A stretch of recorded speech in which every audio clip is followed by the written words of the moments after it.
Maybe. I don't know. Time out with Michael and Tony. Today's episode, disciplining your kids.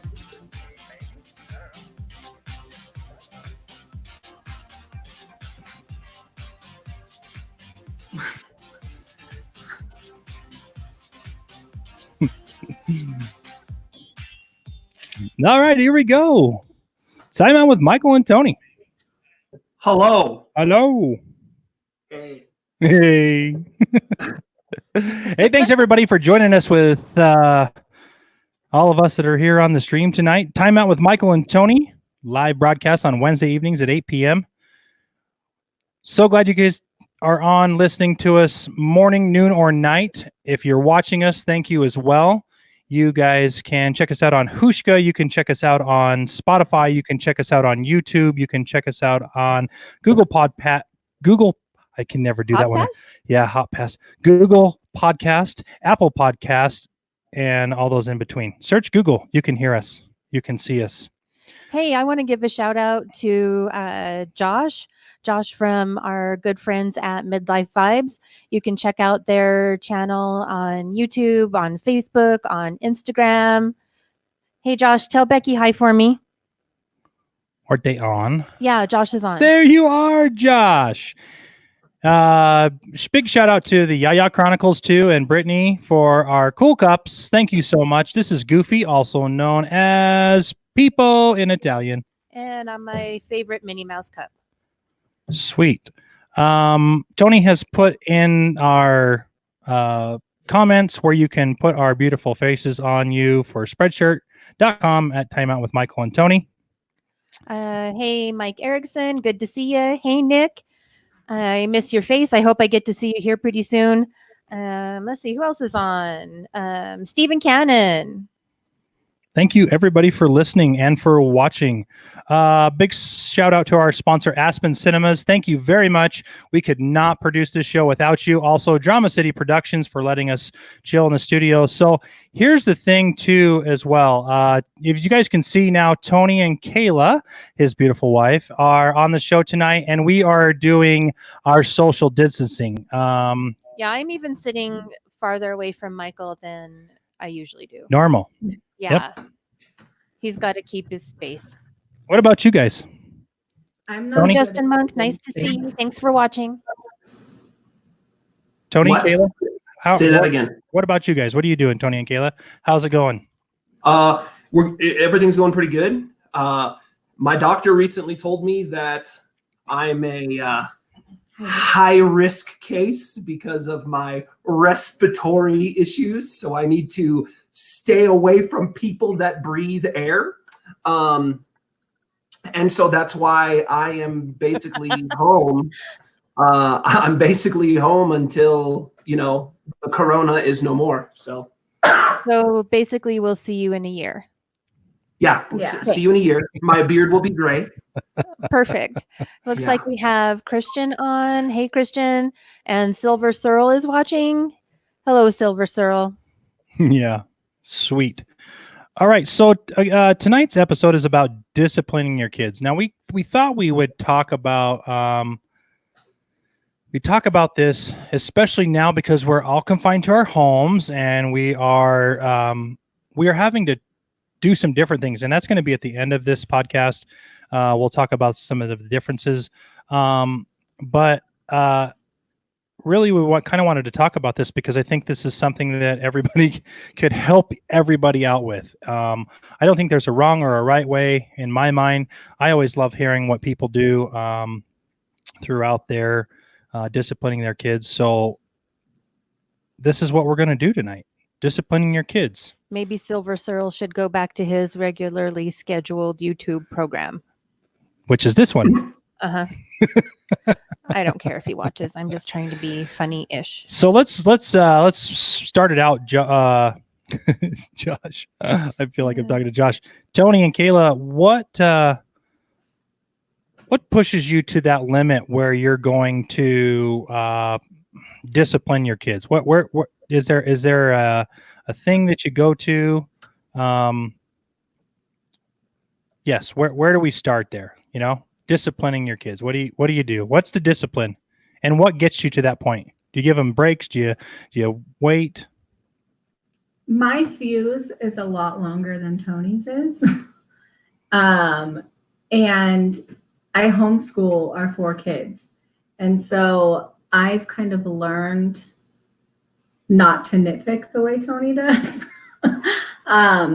But I think kind of one thing in our house that always demands discipline is lying. And then for the boys, hitting their sisters or back talking their mom, that's always immediate discipline. Yeah. For me, disrespect is like the huge thing. And like Kayla said, like my fuse is much shorter. Like, like I don't know. I mean, sometimes it's good, sometimes it's bad, but you know. You hear me say a lot to him: grace, patience, peace, grace, grace. Yeah. And then he goes, "That's not my name." That's not my name. Yeah. So. Yeah. Like that one better. Okay. Sorry, I'm messing with some of the settings. So while you're messing with the settings, I'll give a shout out. Hey, Becky, how are you? And Shane Dean is watching. Rick Sliowski, how you doing? And Brad Van Syke. Okay. Anyway, I will say that Michael is a much more patient parent than I am. I have a short fuse, and I don't mean to. It's just how I was raised. Just my personality, I guess. I have a low tolerance for BS. It's true. That is true. You know, I have the long fuse. I have the patience. I have. I feel like I kind of took care of my brothers, and hung out with my cousins because I was the older one. So I was kind of that parental person older earlier in my life. So that's kind of what I did. So disciplining my boys, I have that fuse. It's like, okay, I just tune them out. I definitely tune them out. And then all of a sudden it's like, okay, you've pushed my buttons one too many times. I've heard Carrie ask you to do things too many times. So then I have to jump in there and be the, like the alpha male type of guy and say, look, knock it off. And I don't have a deep voice. I don't have a scary voice, but I do have a pretty commanding voice when it comes to my kids. Hey, but also not just with the kids, but with the dogs. Oh, yeah. Like our Great Dane will not listen to me. I can tell her to go lay down 400 times. Michael just has to tell her once. So he does have that voice with the dog. That's how our dogs are. Our dogs will listen to me 10 out of 10 times. Tony, he's like, Kayla, get your dog. Because my dog will just sit there and stare at him like, don't even waste your breath, dude. Hey, Leslie Welling, thanks for watching. So, how about this? This is one thing that I see a lot of parents struggle with, a lot of parents do well with. There's this thing where when you provide a punishment to your child, do you uphold that punishment? So let's just say, hey, you're in timeout for 5 minutes. Do you stick to the 5 minutes, or do you cave and give in on the 5 minutes? What about you guys? Tony goes past the time all the time. He'll tell the kids you're here for 10 minutes, and 30 minutes later, they're like, Mom, can we come out now? Because Dad's at the store by then. And he just completely Forgot. Yeah. I tend to, I lean more towards good behavior. So if I say 10 minutes and at 8 minutes they're being good and not asking to come out, then I'll call them out. But as soon as they start asking, then their chances of coming out are gone. Yeah. Okay, so that's the simple part. That's the easy one. Okay, so let's just say your oldest boy, he's stepped out of line, he's done something really bad, and you say, you're grounded for a week. You're not going to do this particular set of things for a week. Is it one full week, or do you give in after a couple days with good behavior? I don't know. We've kind of done it differently with the different kids. Yeah. Like for example, like we'll have like one of our kids where we'll say, hey, no TV for a week, but they will not complain for like 3-4 days, right? And they're not sneaking it. They're not doing anything. We've cut it short. And when we've said, look, you guys have committed to this, you guys have honored it. So we're going to cut it short to show you, that we appreciate it. However, on the other side of that, we've had kids that, will receive that discipline. And by like the end of the first day, they're trying to sneak stuff, right? Yeah. And what we'll do a lot of times is we'll say, look, we're adding 3 days, we're adding 4 days, we're adding whatever, and I mean, we've gone as far as saying, look, you're going to be grounded from this until you can show that, you've got a little bit of, honesty, integrity, blah, blah, blah, blah, blah. We always know what kid is going to push that limit, though. Yeah. Like Jeremiah, our 6-year-old, hands down, he will every single time sneak into our bedroom and watch a movie or sneak a phone or just anything he can. But like Kavika, our oldest boy, he's pretty good about sticking to his punishments. And Kiana, when she's in trouble, every 10 minutes she goes, am I being good? Am I being good? Am I being a good girl? Am I doing a good job? And so, yeah, but Jeremiah, doing that too. Yeah, every time Jeremiah will push those limits. Yeah. Gary, what's your take on this? You stick to the punishment, or you let them go away for good behavior? It just kind of depends on what's happened. I would have to say I don't know. We can use, for example, Riker. We can always get him to behave by using YouTube and taking YouTube away. It seems like whenever our kids have been grounded from something, we stick with it pretty good for a while, and then we give them a chance to earn their way out of it. Good behavior, extra chores, things like that. Yeah, I think that we do that. I think that you should. I think each case is different, depending on what the severity is, what's gone on, what happens. One thing that and this is just me. This is simply my opinion. I don't like when parents and their kids have gone through a bad behavior and shown that like to the world and everybody knows about it, and then they punish them, and then they're good for a day, and then it's like, and then this is a severe thing that they've done, and then they're good for a day, and they're tired of punishing them. They're because they're basically in timeout too. They're basically in the punishment as well, because now they can't go do things. And then like, oh no, you know what? Let's go do something fun. And you've been good for a day.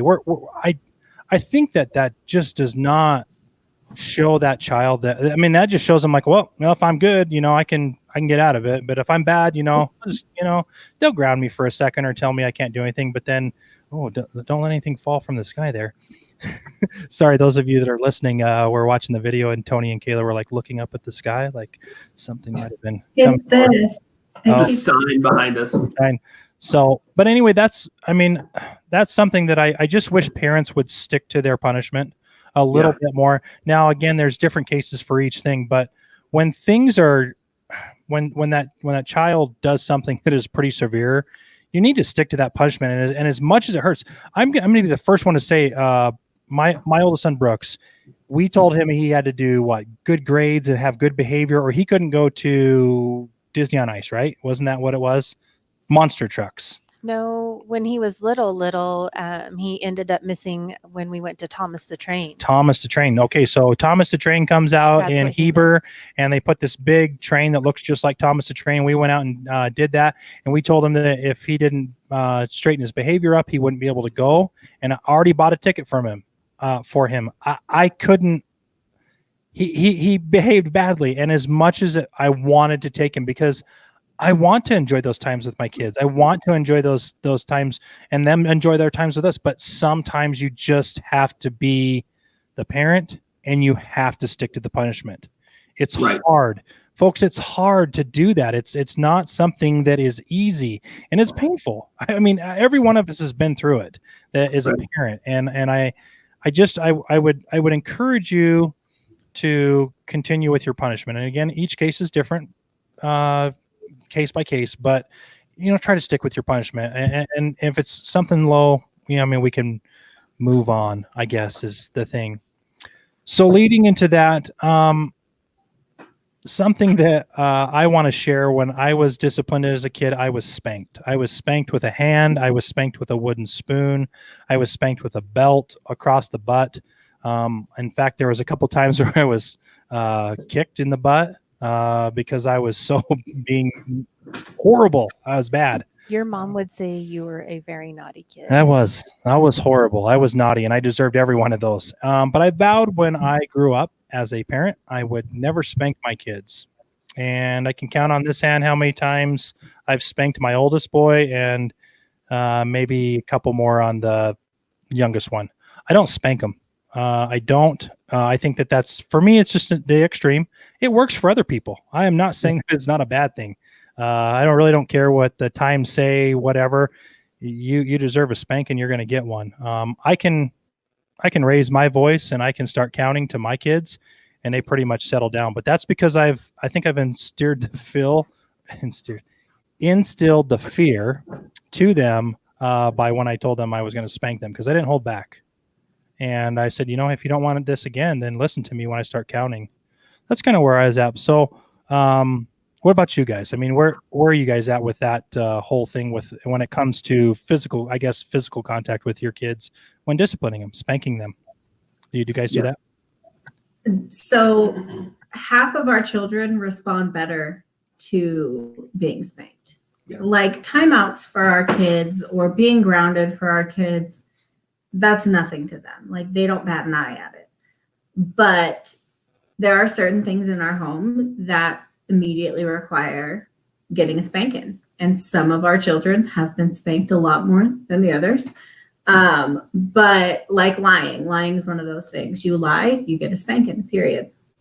What about bad language?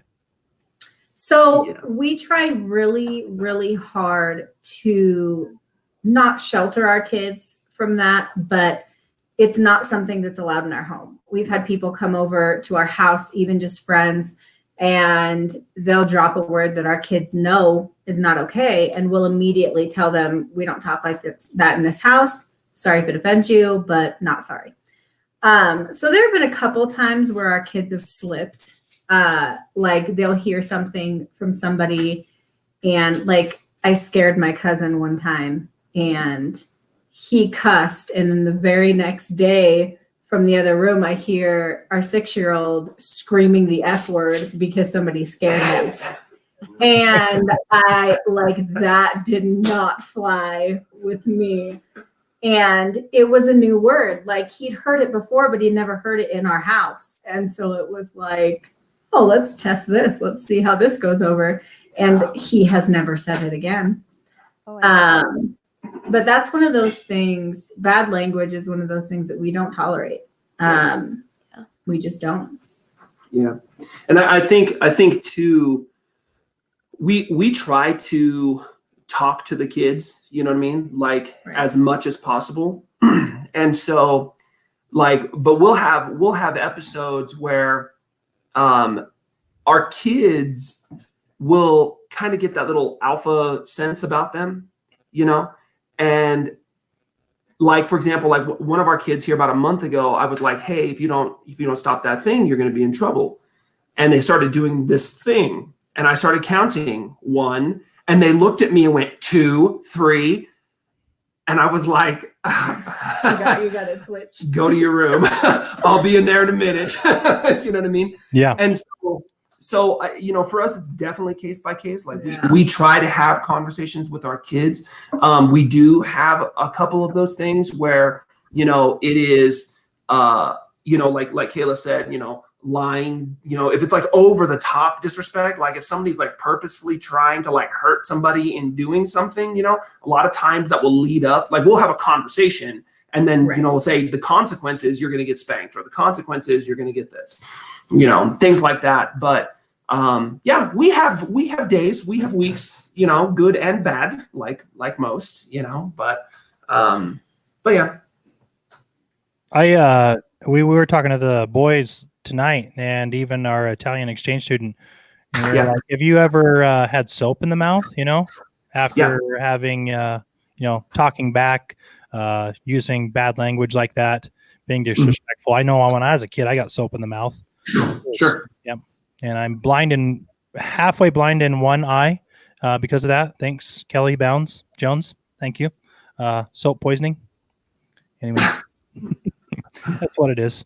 So we're we don't shelter our boys. I work in the field where retail, and we sailors mouths. I try very hard not to do that, but that's just the nature of my business. And I try very hard not to bring that back to the house. I do slip sometimes. And the boys kind of look at us and go, huh? I think that we have gotten a lot better. We honestly. have. Yeah. We really have. Did you see Becky's comment? She said, "I don't like soap or chili in the mouth." I love chili. You love chili? Yeah. I think she's probably talking about the ones that make you like cry. Yeah. And we have never done the soap in the mouth with the boys. I don't even think we have a bar of soap. We used to. We did. We used to it's all have one liquid. under the sink, and I would go get it and ask them if they wanted that, and then they would both run and straighten up. But I think that disappeared. I don't know where it went. I think that's something in the past, probably, because all these kids are pansies and they can't take anything anymore. Yeah, that's true, right? I never had soap in the mouth as a kid. My dad just had a belt, so we lived in fear of that. I do. Like I said, soap poisoning, left eye, halfway blind, right eye, something, one of these eyes. Yes, the glass one. The glass one. You can't see out of your glass. What about, so when we talked about spanking to you guys, do you guys just use the hand? Do you use a belt? Do you use a spoon? Do you use a Nerf gun? What do you guys use? Now you joke about that. No. But there was a time in Seattle where I was having a lot of issues with my back, and Kayla. Kayla went somewhere. I was like, you hit a child with a Nerf. No, I shot her. Oh, okay. Okay. No. So you guys know those they're amazing. They're not. I don't even think they're even Nerf, but those like bow and arrows. They're like those bow and arrows that are like really strong. Yeah. Yeah. So we had one of those in Seattle, and I was sitting at my desk, and Kiana was maybe like 3, right? Yeah. I mean, she was tiny, and my back was bad, and I couldn't walk. In Seattle, I spent about a year bent over like this, like walking, right? Because my back just gave out. And I was watching the kids, and I told Kiana there was something she was getting into, and I said, Kiana, don't do that. And she did it again. And I said, Kiana, you're going to get a timeout. You're going to get something. And she did it again. And I said, one more time. We're done. No more conversation. And she looked me deadpan in the face and was like, and did the thing. And I was like, what the heck? And she took off like baby running down the hallway. And I'm like looking at the ground, and at my feet was Kavika's little bow and arrow. And so I just leaned over in my desk down the hallway and shot it, and like hit her like in the middle of the back. And she's like, but but so me, being a drummer for 25 years, I just use my hand. Okay. Yeah. I was thinking a drumstick. I can generate a lot of momentum. He truly can. From a very short space, and so I don't do the belt. I don't do anything. I used to flick, it's like when kids would like be disrespectful and they would turn around and walk away, I would like flick, but I stopped flicking the day that I went to flick, and the second I released it, one of my kids went, huh? And I caught her right in the eye, like just bang. I mean, hit her straight in the eye. And I was like, no! And she was like, my eye. I think it was in church too. And and she yelled, you punched me in the eye. I was like, never again. It's like, never again. Yeah. I love Stephen Cannon's comment, the slipper. The slipper. Stephen Cannon uses a slipper. Slipper. He gets that. I'm just wondering if you got that from Lexi. No belt. Mm-mm. I don't use a belt. No. No, never had to. Have I ever had to use a belt? Carrie, I am Carrie- anti. she's anti-belt. When I no. start pulling a belt out, the boys run, and so does she. And then she's I like, freak and she- out. like, I'm gonna stop you. And I'm like, yeah, I got the belt. I will use it on you first, and then I'll You go. do No, I'm just not. kidding. Now I won't do stop. that. No, we don't. We don't.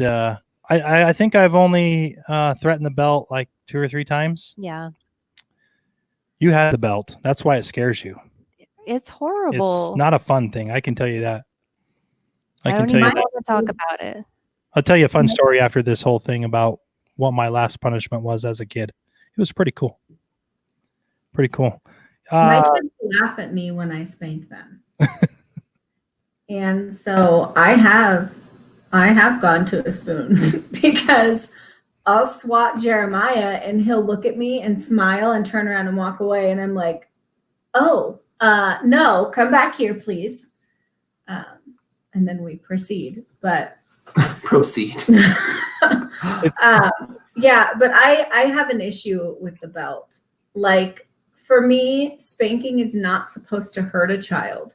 It is Yeah. supposed to get their attention. Correct. Yeah, it's a correction. A correction. Exactly. Right. Exactly. And so if you're going at a child with a belt or something that's going to hurt them, like what has happened in your parenting that far that made it so that you had to do that instead of sitting down and having a conversation? Yeah. Or I think too. I think if you're spanking a kid and you walk away feeling better because you Right. spanked them, yeah. I feel like you're in the wrong. All right. I feel like that's not a good place to be. Definitely. Right. Yeah, Like yeah, I hit you and now I feel better about things. Yeah. there's the big difference right there. And I think Yeah. those of you that are listening and watching, if you are disciplining your kids with a belt or a spoon or a Nerf gun or a slipper, Sleeper. That's just funny. you need to make sure that you're not doing it out of rage. You Right. need to make sure you're not doing it out of like you said, if you walk away and you feel better, man, there is something wrong there. That's when you don't need to do it. And unfortunately, there are parents out there that do that, and kids are unfortunately the end of that, and that's horrible. I do feel bad on that part. I wish they could just get stuck in a corner in timeout, but that'd probably be just as bad. Yeah. No. Yeah. So I'm going to give a shout out to my brother-in-law, Jeff. He's watching. And Sheila Newman is watching. Hey, guys, thanks so much. Josh had put up there on the live stream. He said, it better be a vegan leather belt, otherwise it's inhumane. There you go. That's why I was laughing. I was trying not to. Yeah. love it. So that's chuckled. too funny. Stephen Cannon says he uses the dad voice as well as the slipper. The slipper, man, that's great. That's hilarious.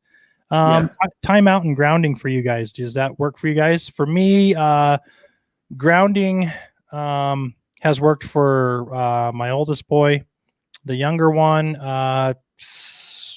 not so much. But a bigger thing, taking some things away from him, are more of a punishment for him, and that we like that. What about you guys? Yeah, we do. I mean, it's kind of case by case with us, right? Because I mean, we have a kid or two that you could ground them forever, Yeah.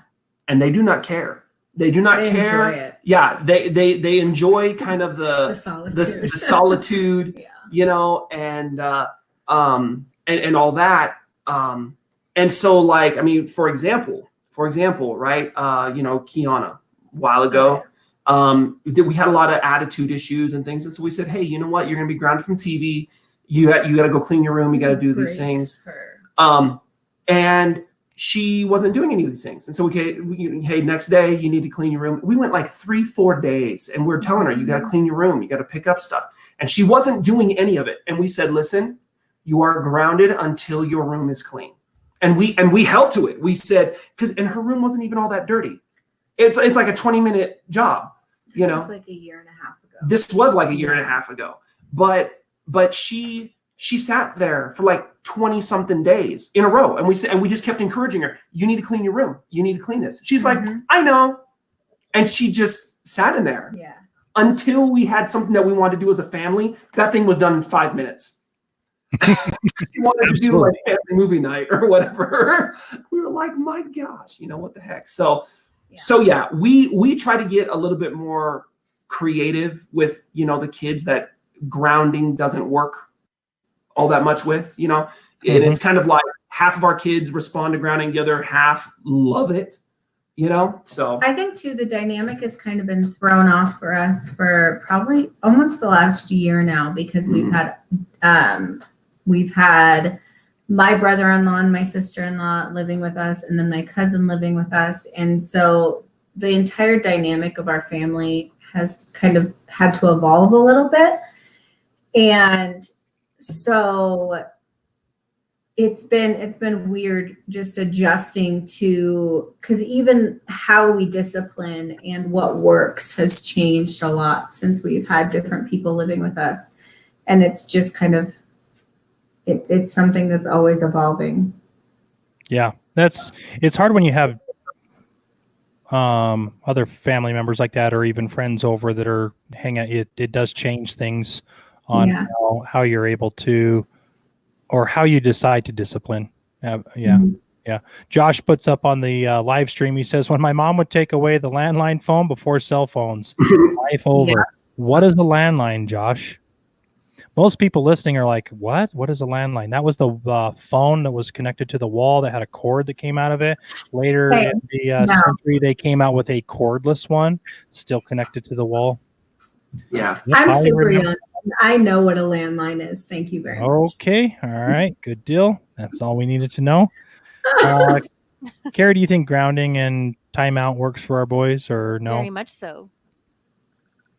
Well, we don't really use timeout anymore. I mean, we have taught the boys that, we kind of do, I guess, because with Brooks, we are heading into those lovely teenage years. And I always say that boys have moments. Teenage boys have moments where they just can't control their emotions. They're just so overwhelmed. Their brains have turned to oatmeal, and they just can't deal with everything their body is going through. And they have moments. And we've really tried to teach him, as he's entering this phase of his life, that if you need a break, you don't yell at mom, you don't yell at dad. And when I say mom, I'm referring to his mom, because he usually doesn't yell at me. He has a couple times.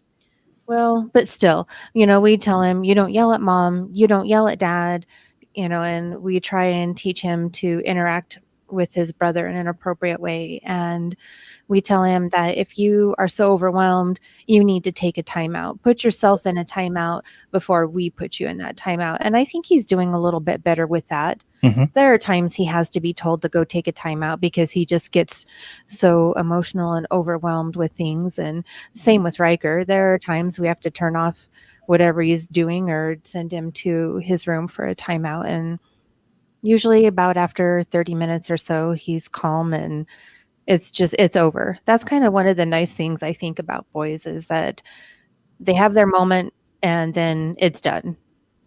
Girls, on the other hand, is a whole different story. So. Yeah, that is. And that kind of comes in. Do you think that the punishments need to be different between boys and girls? What about you? Do you guys think that or can you continue with the same punishment? I think it's kind of case by case. Yeah. Right. Because I think it comes down to, the most effective punishment for. I think it's more the child than the gender. Yeah. Right. Like, because like my girls won't try to out alpha me or Kayla like my boys will. Yeah. Right. It's really interesting when, like those of us, like you guys and us and other parents that are listening, it's really interesting when you can see leadership qualities in your kids. That's hard, right? Though. It's hard because when they're kids and they're a lot of times when they're, kind of acting out and they're doing these different things, a lot of times that's kind of them growing in some of those leadership type qualities. You know what I mean? And to us, for us, it's always kind of like there's a line there. Like, do we want to, do we want to, well, we try to be more mindful of, is this really acting out, or are they, you know what I mean? Like there's kind of a fine line there. Right. But yeah. I think an example would be like with our oldest, Kavika. He's always, and I think part of it is definitely our fault, because from a very young age, we've always kind of drilled it into his head.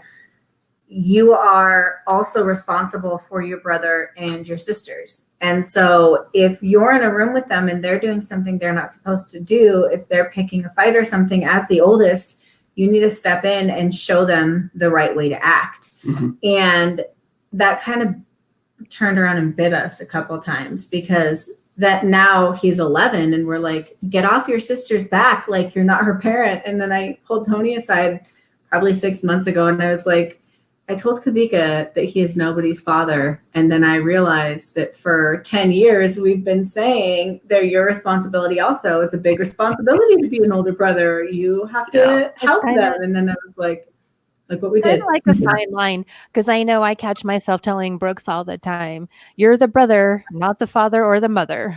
All the time I'm telling him that. And then now that's a very good point, because we're always telling him he's the big brother and he has to be the example. So, well, and here's the thing. And those of you listening, raise your hand if you're the oldest child. Yep. And now everybody just looked at you in the car or the office, wherever you're at. That's really funny. But here's the thing. We all know, as older children, our parents told us, you're the example. You need to make sure that if your brothers and sisters are acting out, you need to take care of it. And you need to, and then 2 or 3 years down the road, then they're like, why are you're not the parent? You are the child. I will take care of this.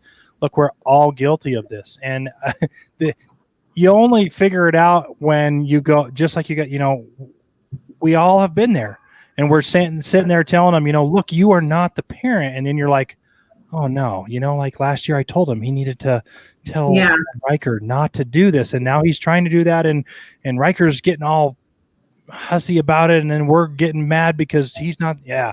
So we've all done it. So give yourself a pass for that. It's okay. Don't worry about it. Move forward. It'll be all right. But yes, all of us as older children, the oldest child in the families. If you're an only child, well, you got the worst and best of both worlds. I don't know. But anyway, it's just one of those things. As an older child, that's kind of what you experience. So I do get that. Becky did put up there, no, same based on issue, not the gender. I would have to agree. I don't have any. I mean, I have Carrie's daughter, but she's much older. I kind of came into her life not at a younger age, but even if I would have had a younger daughter, I would never have treated her any different than I would have treated my boys with an issue. Now, yes, I might have changed the course of action a little bit just based on the issue, but not because son or daughter. That's not what I would have done. So I agree, Becky, with you on that for the based on issue, not gender. Carrie, same? Yeah, same. And these guys said, nope, they said case by case and not gender. So, but I have to throw in there that parenting boys and girls is very unique and different. Yeah, definitely. It is very, very unique and different. Of course, my oldest child is a boy. And then when I knew I was having a daughter, I always had this thought that I would treat them the same and it wouldn't ever be any different. And then, my sunshiny girl came into this world, and I was in for a very big awakening to how extremely different it is. And especially as they got older and into the teenage years. So them hormones come and snatch them away.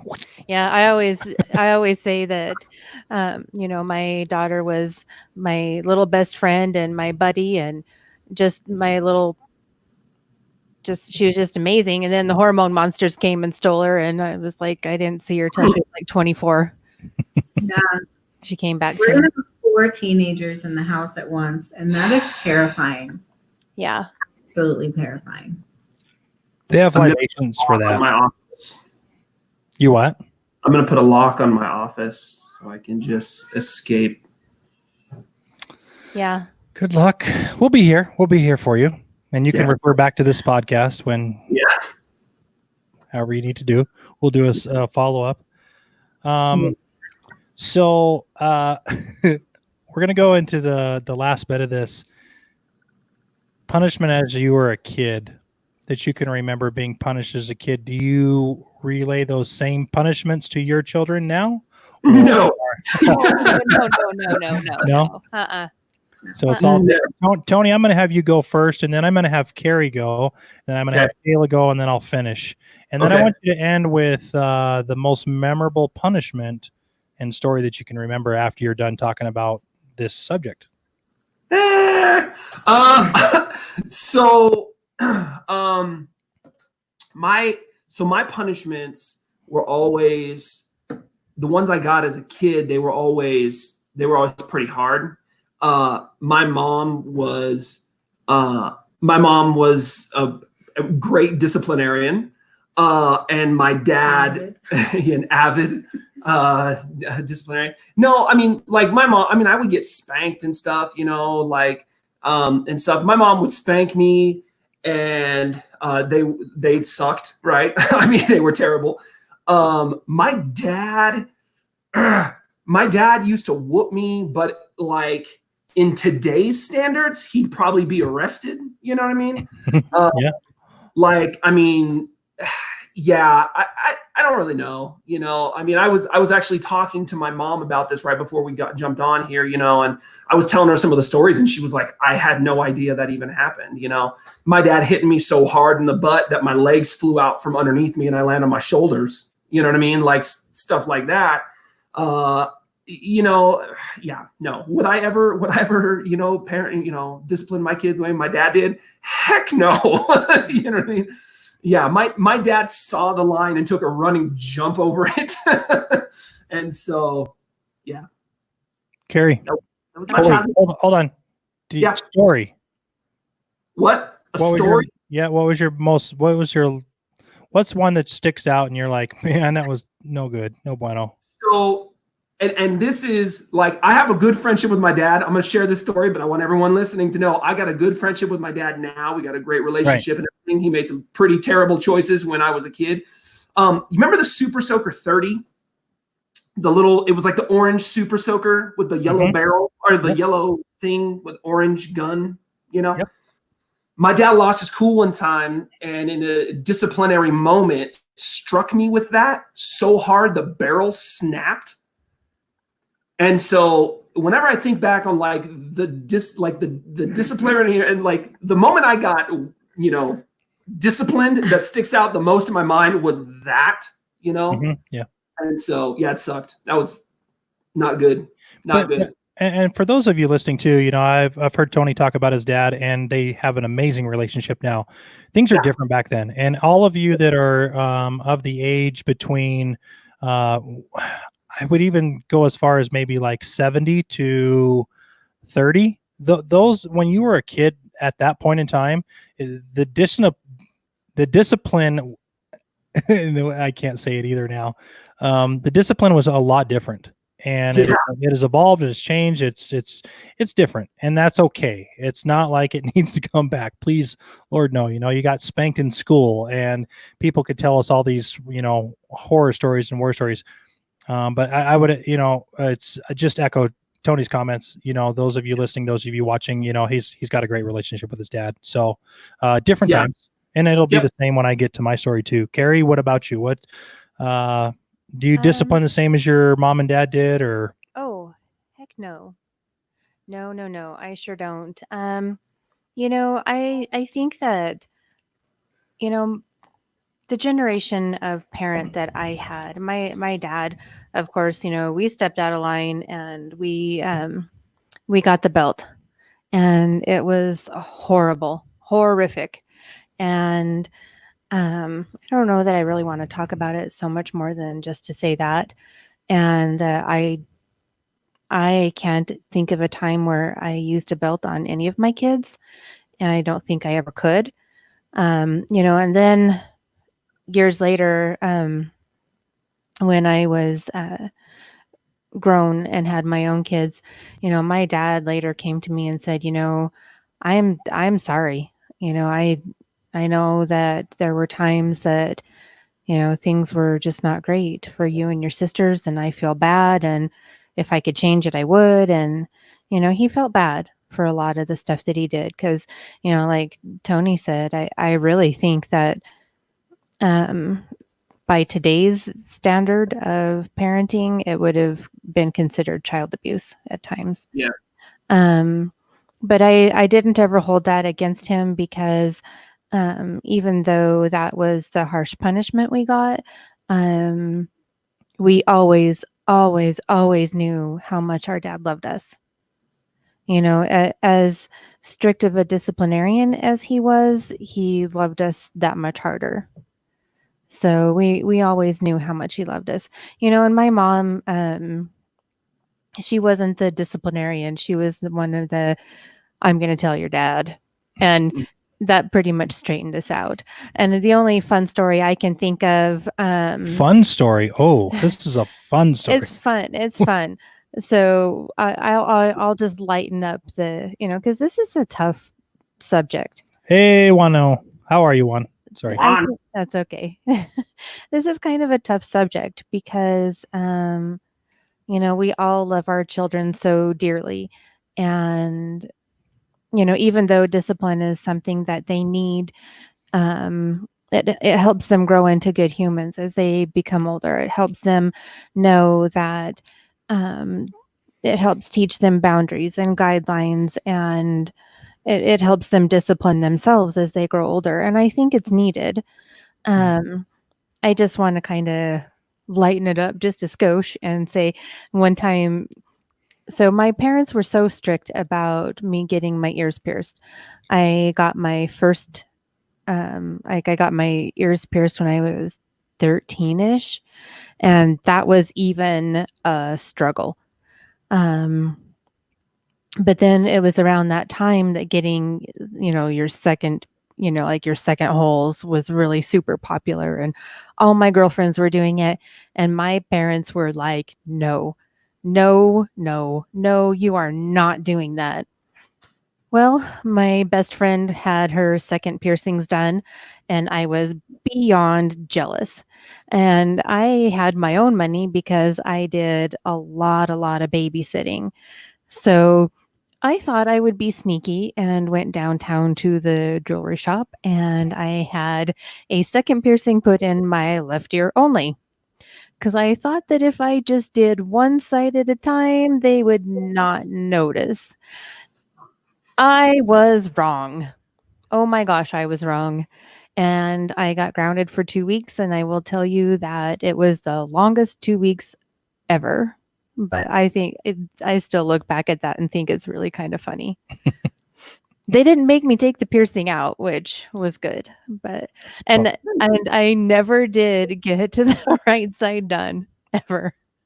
So that's good. I just think it's kind of funny. That is good. Fun and funny. I know her mom and dad, and I feel like you escaped death. I know. Because I feel like I feel like your mom and dad would have ripped that thing out. Like, done. Nope. Game over. Oh, I'll tell you one more quick funny little story. My parents were the type of parents, unlike me. I am such a people pleaser, especially when it comes to the kids.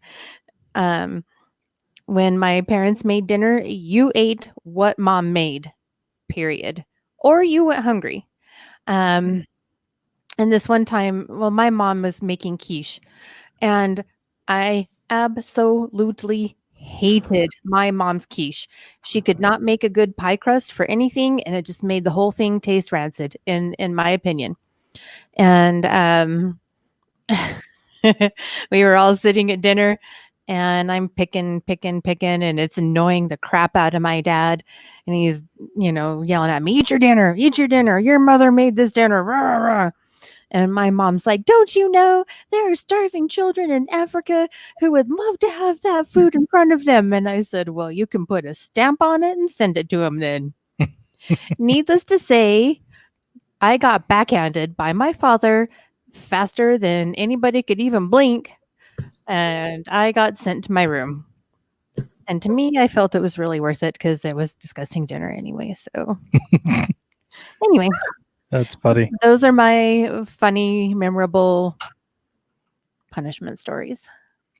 Kayla, you're up. I didn't get spanked as a child. And I should have. My mom should have beat the tar out of me. And see, you don't strike me as the type of person who could have used a nice butt warming when you were little. You're so nice. Oh, thanks. No, I was a demon child. I was terrible. My mom, so my dad had spanked me a couple times, and I remember every single time my mom would come and hug me, and she would go, "It's okay, honey, we still love you." And then Scott, one of my dads, he'd be like, "Andrea, don't do that. She needs to know she's in trouble." And my sweet mom, "Oh no, but she needs to know she's loved more." And so anytime my dad would spank me, and I only remember like 2 or 3 times, every single time my mom would hug me and go, "We still love you." And I kind of have adopted that. Like, I will spank my children though. I'll spank my kids, but then I'll hug them and I'll say, "I still love you. You didn't get a spanking because I'm mad at you. You got a spanking because you're in trouble." But my mom only hit me, that I remember, 2 times. And she smacked my mouth. And I wouldn't even say that she smacked me. Like, it was like a pop, barely. Like, she brushed my face with her hand.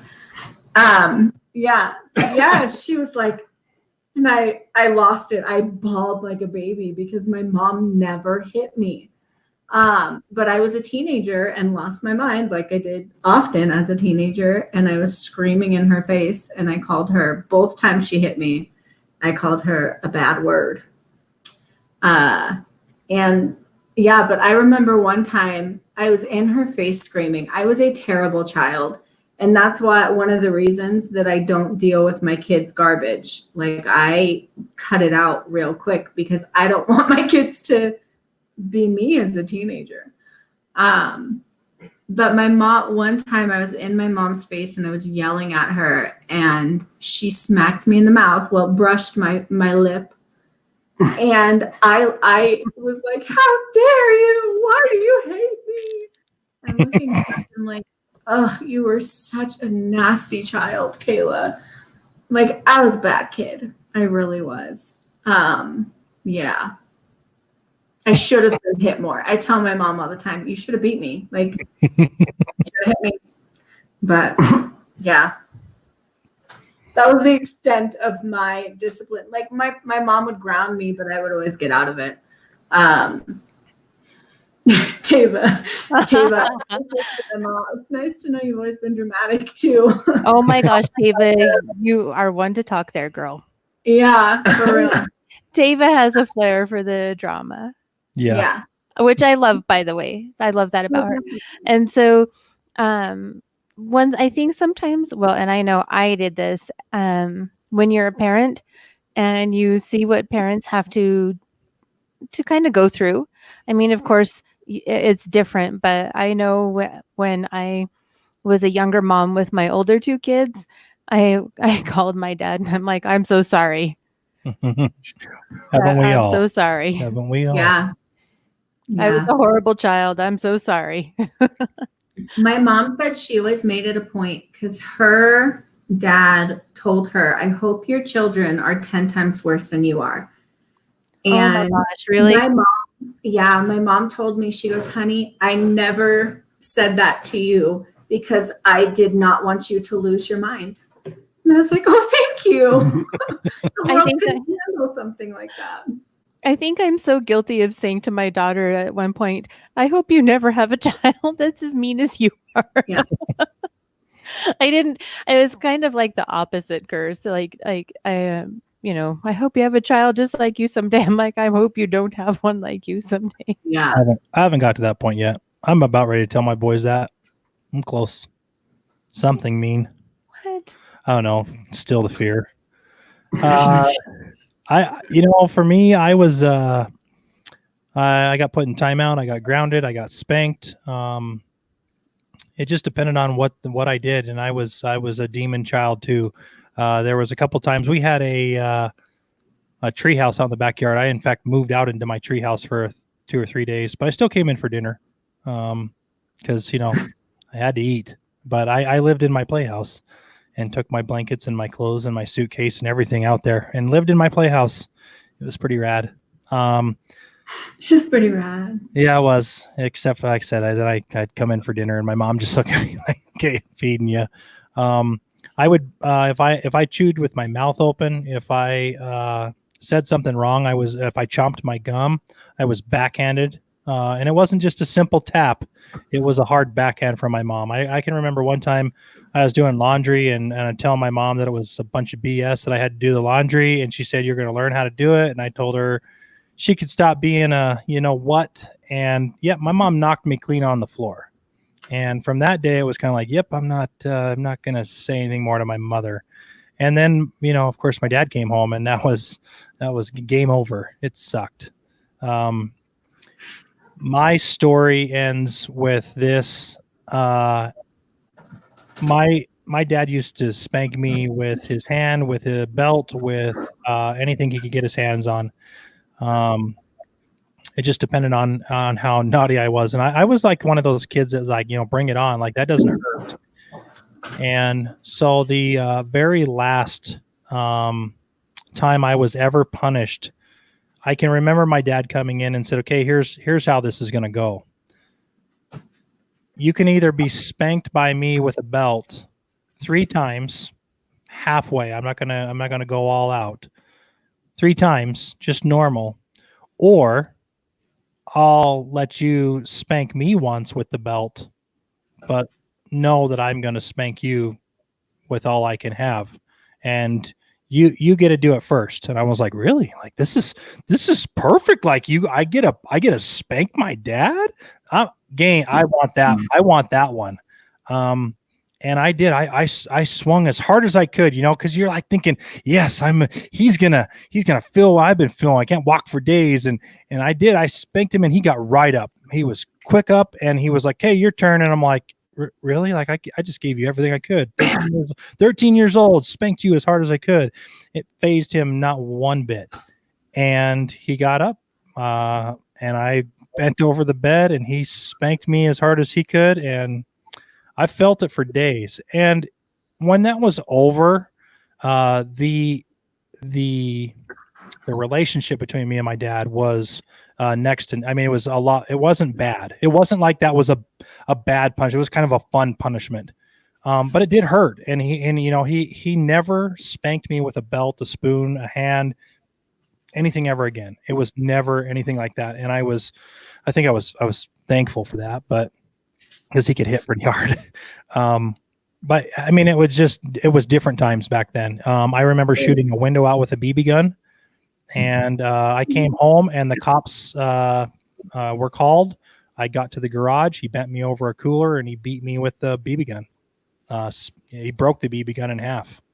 And that was my punishment because I could have hit this guy. I could have killed him. And there was some bad, again, I was bad. And Stoney and Kelly, I am so sorry for all the stuff I did. I'm so sorry. I apologize. I'm apologizing now. It took me 37 years. No, I'm just kidding. I've apologized a couple times. Yeah, you have. I have. So, again, those of you listening, thank you for listening. We do appreciate it. This is something hard. This is something that there's, they don't give you a book for this. They don't say, here's how you discipline your kid. Everybody's different and everything is different. We can all band together and give everybody ideas, but it's all different. So, good luck. and hope you survive. And with that being said, lastly, for you guys and those of you listening, food for thought. Since we have been not necessarily quarantined, but because we have been put in our houses because of this COVID-19 coronavirus, whatever you want to call it, have you changed your discipline stuff? Are you finding that you're having to look at things a little bit differently, or is it still just the same? It's about the same. I mean, like, yeah, we homeschool, so our kids are always home anyway. yeah, I think the only difference is with Tony working from home. Pray for us. No, I'm just kidding. No, I think the only thing is that they have to be quieter now. yeah, But like, we try to give our kids like freedom to play and run and have fun and be kids, because we lived in an apartment until 6 months ago.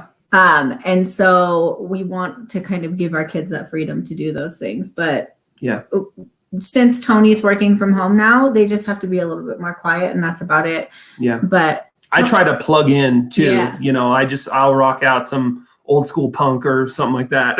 he's not You know. a fun coworker, because I was excited. I was like, we get to be coworkers now, because I'm working from home too. But he's not a fun coworker. No, I'm not. I'm very serious. Yeah. To the point. Got lots to do. Gary, do you think we've changed things about Um, how we discipline? I think we're trying to stay a little bit, stay with our norm. I think we're trying to do that. I think that with Riker, we have to be a little bit tougher, because he is a kid that needs a lot of structure and routine. It's kind of just a little bit of a balancing act right now, trying to find a little bit of a new normal. You know, there's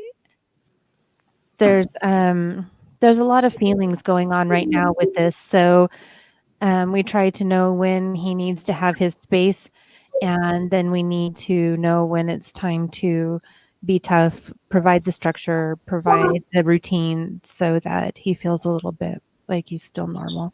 You know, I've never homeschooled. I've never had the opportunity to do that. And so this is just kind of a learning experience for both of us. So I don't know. It's the same, only different. Well, I guess now that you say that, I guess the only one thing that has changed is we aren't really pushing school. Like, That's hard. yeah. Yeah.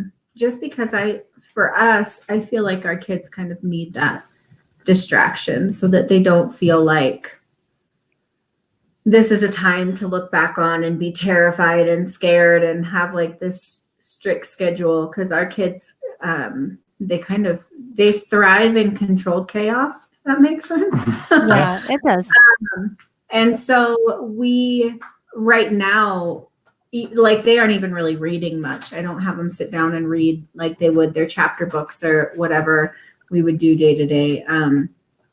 Just because we want them to look back and be like, hey, this is a fun time. Mom and dad were both home all day, and we got to do different art projects and play. And so I think that's kind of maybe would be how it's changed for us. I think that's okay, though. You know, I think that in a time that has a lot of, it's just at times the kids pick up on the grown-ups' uncertainty, anxiety, the stress, the worry, the fear, and kids pick up on that. And I think that it's okay to not have that structure, to just let them be kids, and eventually we'll all find a new normal. We won't ever go back to the way things were, because this whole experience is shaping us and changing us in ways that I guess, even 3 weeks ago, we never would have, thought imaginable. So I think you're right. I think that it's okay just to give them a little bit of a break and let them sort it out. They're going to be okay no matter what, I think. Oh, yeah. I think it'll be fine. So. And for those, and I think for those of you listening too, case by case as well.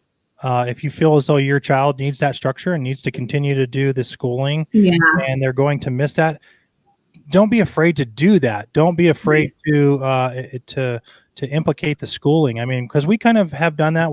It's a mishmash. We've done a lot of schooling and been pretty structured for a couple days, and then we're kind of lax, and then we're back to structure, and then we're a little bit lax.